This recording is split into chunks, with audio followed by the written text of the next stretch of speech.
Hello, students. Let's review lesson 2.1, waves. You remember that when a pendulum swings back and forth, it traces out a wave pattern. That means we can use a pendulum swinging to learn about waves.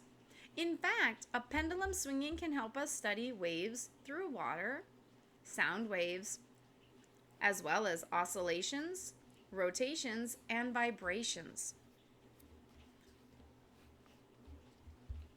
In class, we drew these diagrams of a wave over distance or over time.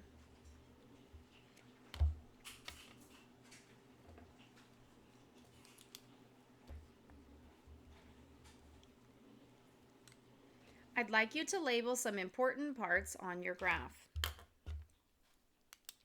First of all, the highest point on the wave is called the crest, and the lowest point is called the trough.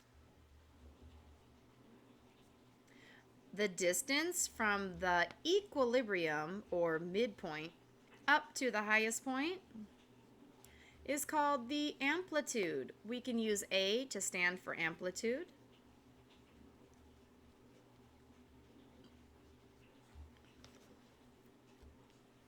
And we learned that the distance from one crest to the next consecutive crest, the distance from crest to crest is one full cycle from the starting position back to the starting position. The distance of one full cycle is called the wavelength. We use the Greek letter lambda to stand for the wavelength.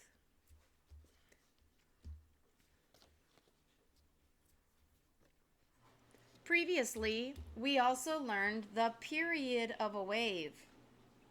The period of a wave is the time it takes from one cycle to the next cycle. I'm going to put that in red then.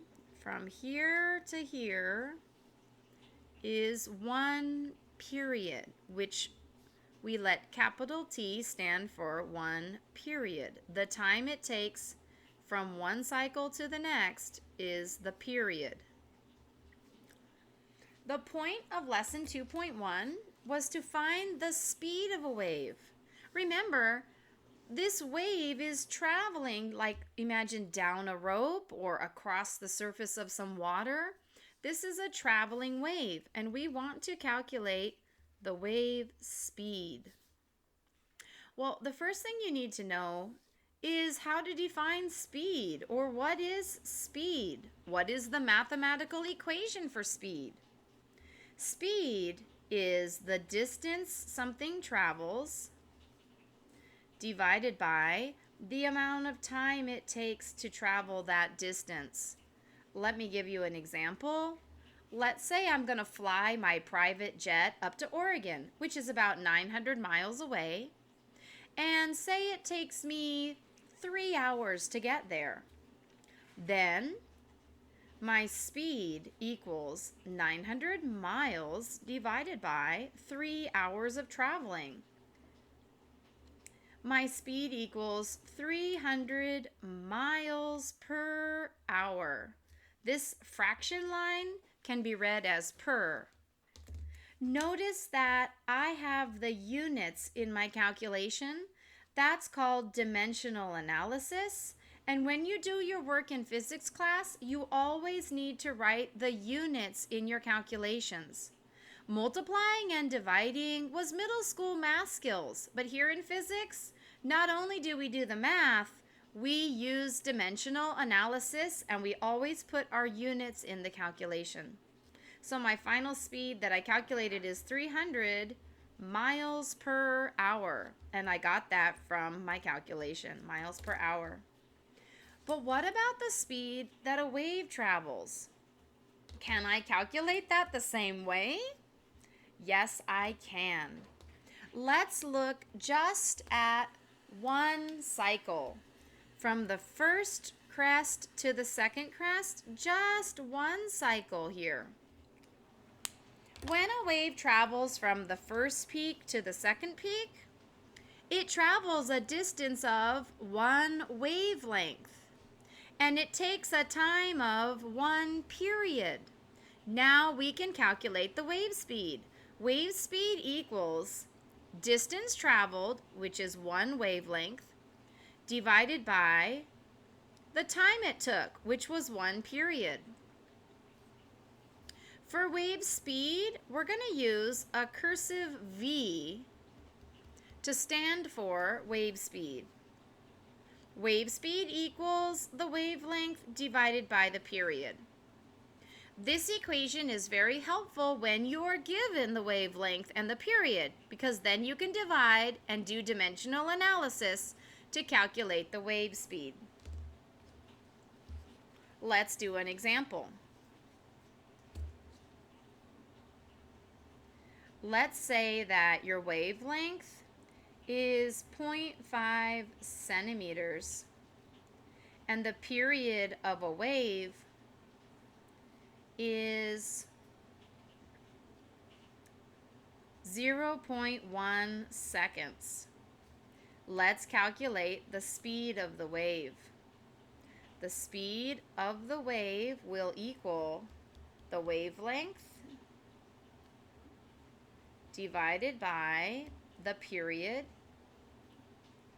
Don't forget that you have to write your units in your calculation, because in physics we do dimensional analysis.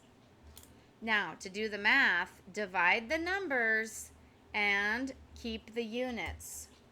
0.5 divided by 0.1 is 5. And the units are centimeters per second. You can write that as cm divided by sec. Actually, the abbreviation for a second is just S, but I'm afraid it'll be confused with a number 5, so I like to keep it as SEC to avoid any mistakes. Okay, that's how you use this equation to calculate the speed of a wave. But what if you're given frequency? If you are told the frequency, you can still calculate the speed of a wave. Remember that period equals the inverse of frequency. So let's make a new equation using frequency. I'm going to substitute in period equals 1 over frequency for the t in my equation. And I get the speed of a wave equals wavelength over 1 over f. Let me write that differently so that I can do the division. Wavelength divided by 1 over f. From here, I hope you remember how to divide fractions. We need to do keep, change, flip. We keep lambda like that, change the division to multiplication, and then flip over that fraction to the reciprocal. Then multiply straight across. So in the numerator, it's wavelength times frequency, and in the denominator 1, which we don't even need to write. So finally, I get the velocity of a wave equals the wavelength times how frequent it is. Now, I have two equations that I can use for calculating the speed of a wave. If I'm given the period, then equation number 1 is more convenient. If I'm given the frequency, then equation number 2 is more convenient. I'd like you now to watch the next video for homework solutions.